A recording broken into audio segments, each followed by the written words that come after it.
Before we get into a lesson on painting, you first need to be familiar with the tools that are used. So within digital painting, there is one kind of leader brand for everything still. There are a lot of different types of tablets, but when we talk about tablets for digital painting, we're generally not talking about the types of tablets that you would be carrying around playing your games on, like the iPad or one of the Google tablets or something like that. What we're talking about are artistic tablets. So the one I recommend for most people starting out that want a good solid tablet that's going to last them a very long time is under Wacom, and Wacom is the leader brand for art tablets still. But under the products, if you go to the Intuos Pro, so Wacom Intuos Pro right here, I recommend this mid-range tablet. So it's usually around $350, but it's one that will last you a very long time and be good for most of your artistic needs. For right now, as you're starting out, you can use a mouse to get used to some of the tools and understand things, but longer term, if you want to develop the proper art skills, if you want to learn how to paint, then you really do need the right tool for the job. Otherwise, if you're using a mouse to do all your digital painting, it's like trying to do a finesse oil painting using a brick. You need the right tool for the job. There are other types of tablets. They do have some that are more like tablets, tablet computers, things like that, but still retain that Intuos or the Wacom level of pressure sensitivity. There's also the Cintiq brands, which has the built-in monitor, or the Cintiq line that has the built-in monitor, and there are Bamboos, which are on the slightly lower end. But there's a lot of different ones to choose from. But like I said, for just starting out, I do recommend the Intuos Pro as kind of your baseline for a good tablet to begin with. Also, to begin with, you need to be using the right software. There are a lot of different software packages for texture creation. For 3D content creation, at least for a baseline, it is a very good idea to use the right tool for the job. In this case, it is getting Adobe Photoshop. So if you go to Adobe's website, if you are currently a student, you can get a student discount, and you can do it that way. If you're just doing it right now just to test it and see if this is a part of the process that you want to learn to do, you can also get a free trial to try it out. If you're not a student, then I would seriously recommend getting the Adobe Creative Suite. So it's the Creative Cloud, getting a subscription. With those tools in mind, we will jump into Photoshop itself. In order to do anything in Photoshop, I need to start by creating a new file. So I will go File, New. And over here on the right side, I'm going to set up my file. This one I'm going to do 256 by 256. So that's the width and the height. Now for this, you want to make sure that it is selected with pixels, not inches, centimeters, millimeters, points, or anything else. Because the problem can be if someone does inches and they go 256 by 256, they leave it at the 72 pixels per inch resolution. You'll notice that it's a really high resolution because that's over 18,000 pixels. But we need to be sure that we have very accurate pixel counts. So in this case, 256 by 256 pixels. You don't have to worry about resolution, the pixels per inch, because this is not for print media. This is for 3D content generation. So with that created, 256 by 256 set to pixels, I will hit Create. Now the first tool I'm going to show you is this magnifying glass here over on the side so that I can zoom in and out. If I hold down the Alt key, I can reverse that. That also correlates to the percentage down here, so you can manually enter something like 200%. You can also change your view to fit on screen. You can also do zoom in, zoom out. You see over here on the right side, those are going to be the hotkeys. So I can zoom out, or I can use the magnifying glass to move. And that way I can adjust how large this appears on screen. Now it's not changing the pixel size of the actual texture, but it just changes how large it appears. Now, as I'm going through this process and teaching you a couple of these tools to get you introduced to painting, I am not going to cover everything in Photoshop. There are online resources and tools. If you go to Adobe's website, they will have documentation and lists of what all of the tools are and how they work. But really, if I just go through them, you're not going to be able to memorize them in an effective way. You may memorize the names or the usages, but it doesn't give you that practical application. So the approach I'm taking is I will introduce you to these tools one at a time, and you're expected to use them. And so as you continue to develop and as you continue to grow your artistic abilities with this digital format, you'll pick up tools as you go, and it'll actually help you with retention much more than just straight up memorization. So what I'm going to do to begin is I'm going to come up here to this T. So over here on the left side, there's the T for text. And if you'll notice, each of these, most of these on the sides have these little tiny arrows. That means that there's more than one tool here. So for example, under here, if I hold down the left mouse key, I can do the horizontal type tool, I can do a vertical type mask, horizontal type mask, and the same with any of these others. Instead of just being the dodge tool, this also has the burn and the sponge and a few others. But for the T, I'm just going to go for the straight horizontal type text tool. And as soon as I click here, you'll notice over here under the layers, it created this T or text layer. It called itself layer 1. And it's already very large. So I'm going to come up to the top and I'll change this to 24. Actually, I'll drop this down to 18. And the color is white, so we won't be able to read it. So I'm going to change the color by clicking on that color. It pulls up the color picker and I can adjust the color to anything I want it to be. Now I'm going to type in a couple numbers and I will explain them as we go. Oh, unless things don't work. Let me step back here.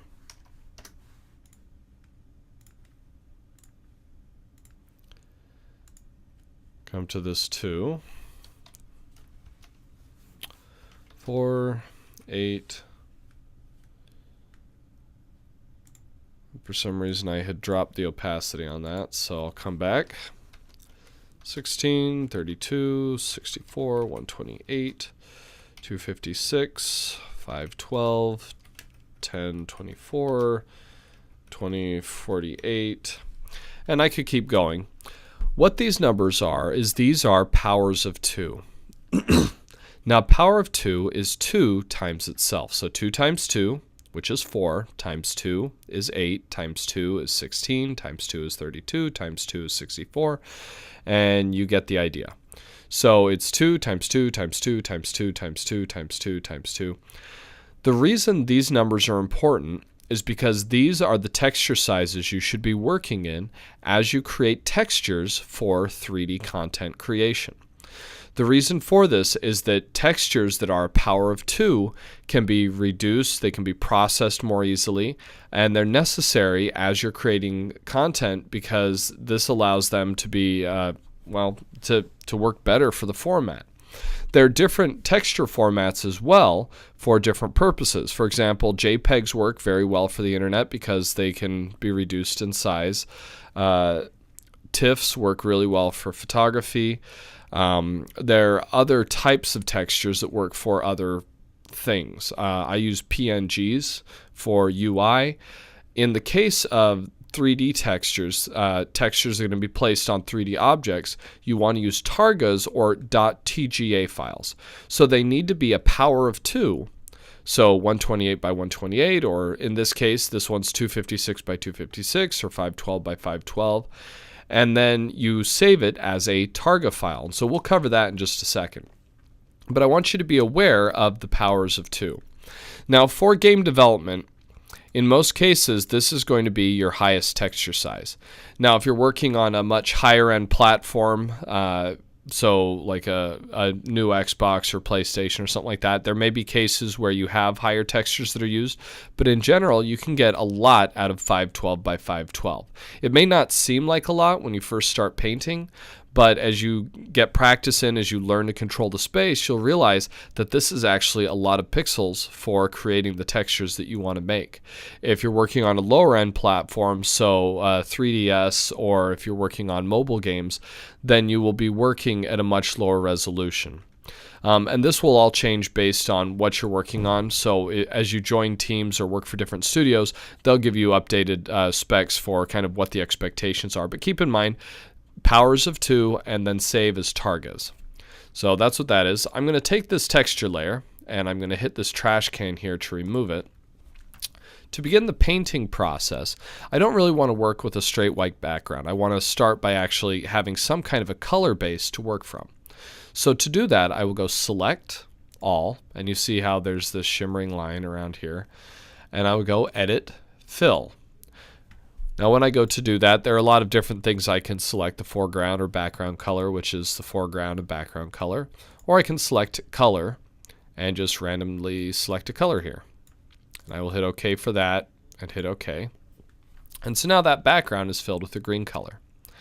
Now, in order to prevent issues, I'm going to come up here and I can go select, deselect, or I can grab this marquee selection, which if I hold down the left mouse key and drag, you see that selects an area.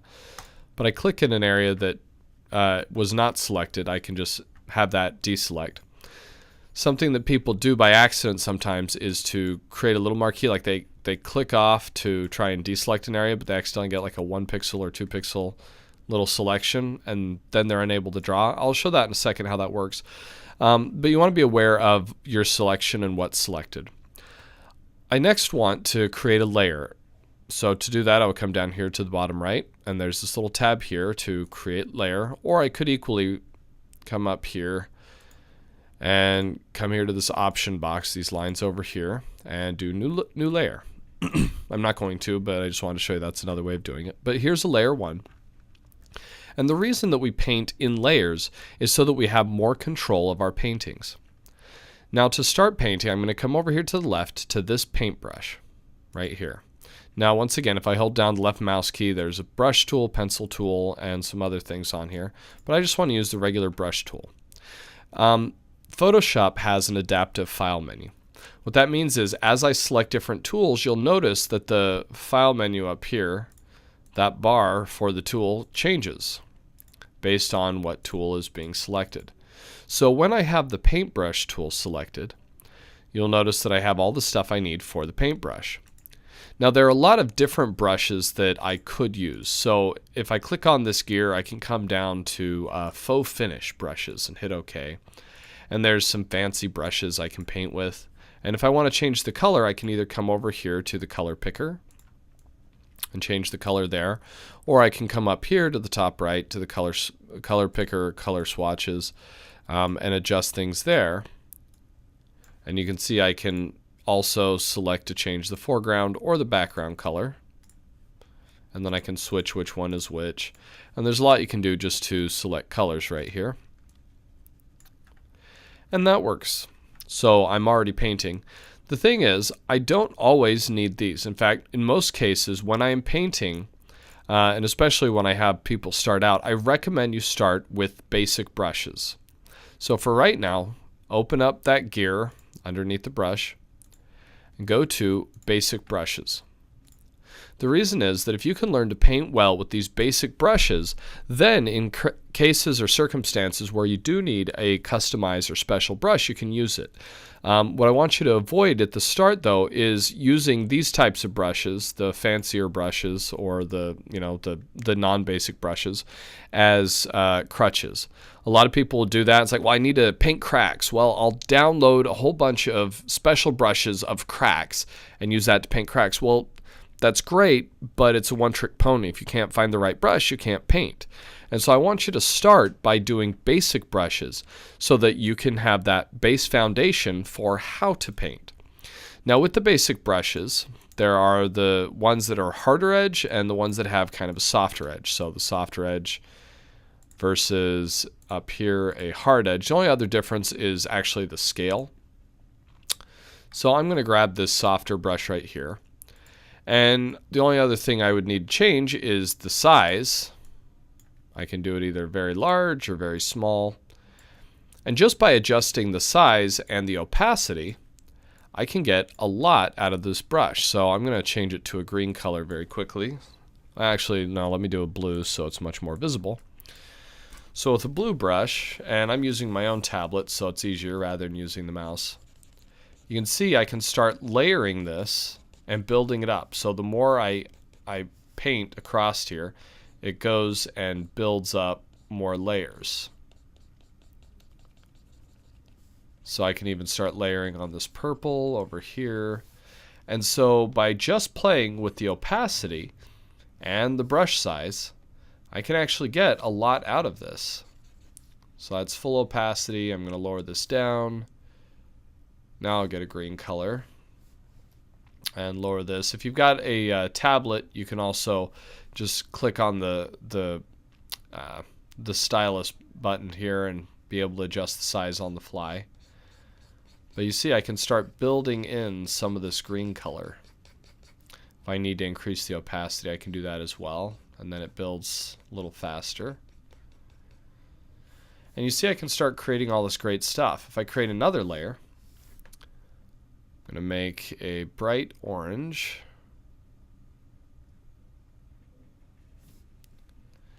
Paint this on this layer. Let me increase the opacity. I can do that. I can also use the marquee select, so now I'm going to actually show you, to do some different things. For example, if I do a marquee selection, and once again, if I hold down on it with the left mouse key or holding down a stylus on it, there's a rectangular marquee, elliptical marquee, and you can do combinations. So I can hold Shift and do that. I can hold Alt and drag out. If I hold Alt and then Shift, it will do this. Alt does a removal selection. Shift adds. If I start dragging and then hold Shift, then it holds it steady. If I hit Alt again, then it pulls it from the center. So there's little hotkeys that you can play with. But what these allow me to do is these allow me to isolate areas of my layer. So if I have that selected and I hit backspace, you see it simply removed that section of this layer. Equally, I can come in and with that area selected, I have that isolated area that I can paint into. And so having isolated selected areas can help in a lot of different ways. I can also do something like grabbing this Move tool and then moving that section around. So I'm going to grab this next Move tool, grab this section, move that around. And you see I'm causing these changes to occur on this layer. I can go to the layer below, grab this whole section, delete that.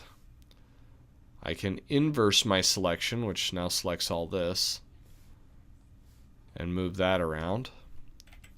And if I want to just move a whole layer, once again, I want to make sure that nothing is selected. Oh, by the way, as I spoke about before, occasionally you'll accidentally click just one little spot and you go to paint and you'll find that nothing's working. If you find that you can't paint anything, you want to make sure that you deselect so that it will work. Otherwise, you'll notice it only works in that one square. So if I go select, deselect, there we go. But if nothing is selected and I grab that Move tool, I can move an entire layer. And it keeps grabbing this top layer because right now it's set to grab that specific layer, that auto select. If I turn off auto select, then whichever layer is selected, it will just grab. Otherwise, it is pixel sensitive, so it'll say, hey, you're selecting a pixel here or you're selecting a pixel here, and it will grab those layers. But it's something else to play with. So you can move those around. Now, for the final portion of this particular texture, you see I've just been playing around with painting, with marquee select, with movement. Oh, one other one I want to point out very quickly is the lasso tool. So this acts in the same way as this select, but it gives you more ability to select things. So if I do a lasso tool select and then move that, that gives me a custom area. The other select tools underneath, like polygon lasso, Once I complete a space, then that creates a new shape. Once again, allows me to change my selection, so I can go select, deselect. And to make use of this, I will go File, Save As, and actually let me go back to right here where my project is. What I will generally do is, as I am working on textures, I will create a PSD folder within my Maya project, and this is where I will save the PSD files. Oh, make sure I grab the right thing. So that's texture 1. Now the reason for this is that the PSD file will hold all of these layers, so if I need to make changes, I can come back and adjust those later. But this is not the final texture that I need to be able to use within the 3D process. To do that, I will go File, Save As. So I've got my PSD file saved, but I will come down to Source Images, and I will call this Texture 1 text, just so I keep that naming convention that I had, and the underscore text is my shorthand for texture. And then I will change this to Targa. So once again, textures for 3D models need to be a power of 2. So once again, 2, 4, 8, 16, 32, 64, 128, 256, 5, 12, 1024, and so on. And they also need to be a Targa. So I set this to Targa and select Save, saving under the source images for the project. So I select Save, and for the Targa, it brings up this additional box at the end, and I want to make sure this is a 24-bit Targa. In later videos, so for those who continue on and go to the 3D Modeling 2 class, when we get into alpha channels, then we'll cover 32-bit Targas. But for now, keep it to 24-bit Targa and hit OK. Now with that file saved, if I open up Maya and I go to this first mesh, so the Texture 1 mesh to the Texture 1 matte, to attach that texture I just created, I go to Color, and I select this checker box next to it. And that brings up Create Render Node. With that Create Render Node, I will select File. And over here under the Attribute Editor, under File 1, under Image Name, I can select the folder. And you see under my source images, because I have my project set, it's looking in that folder, I can select that Texture 1 text, and I will hit Open. Now this should be applied. Because it isn't, that means that I'm not in the view mode that allows me to see this. Once again, 4 is wireframe. If I hit the 5 key, that's shaded, which is what it was. If I hit 6, then it's shaded with texture. So if you're not seeing the texture applied, you see that it's there on the material, but it's not on here. It just means that you probably need to hit the number 6 key to be able to have that visible. So I will end this video here, and we'll come back in the next video looking at some more of the Photoshop tools. For now, take the time to play around with what you've learned so far. Download a copy of Photoshop, start playing around with it, create some new layers, start painting them, use the selection tools, and just have fun. The more you play around with this, the more familiar you become with it, the easier it's going to be in the long run as you're learning how to do digital painting. So I will end this video here, and we'll come back for the next one.